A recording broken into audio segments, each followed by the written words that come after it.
大家好，欢迎来到小诺厨房，我是小诺。今天用玉米面给大家分享玉米小松饼的做法。做法简单，全程手不沾面，蓬松暄软，比蛋糕还要好吃。一起看看我是怎么做的吧。首先准备400克的玉米面粉，150克的白面粉，5克的酵母粉，40克的白糖。白糖的量可以根据自己的口味来添减。再打入2颗鸡蛋，用筷子搅拌均匀，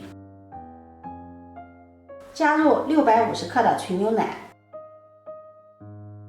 用筷子搅拌均匀，让所有的食材充分的融合在一起，把它们搅拌成面糊状。玉米面是粗粮中的保健佳品，多食玉米面对身体的好处是蛮多的。多搅拌一会儿，搅拌至没有干面粉颗粒状态，表面上看上去光滑细腻，像这个样子就可以了。盖上保鲜膜，醒面40分钟。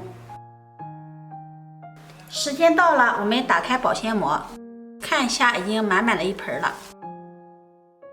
用勺子给它搅拌一下，看看里面满满的蜂窝组织，这样就醒发好了。搅拌均匀就可以烙饼了。接下来平底锅预热刷油，这样能够保持小饼的干爽程度，吃起来不油腻。舀上一勺面糊，从高处淋入锅中，让勺子距离锅高一点的距离，这样烙出的饼会更加的圆。盖上盖子，保持住饼的水分。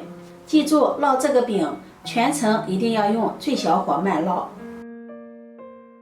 烙制1分钟，可以看到小饼的表面已经凝固定型了。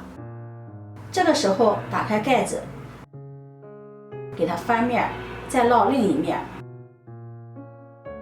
中途要把小饼勤转动，让小饼受热更加均匀。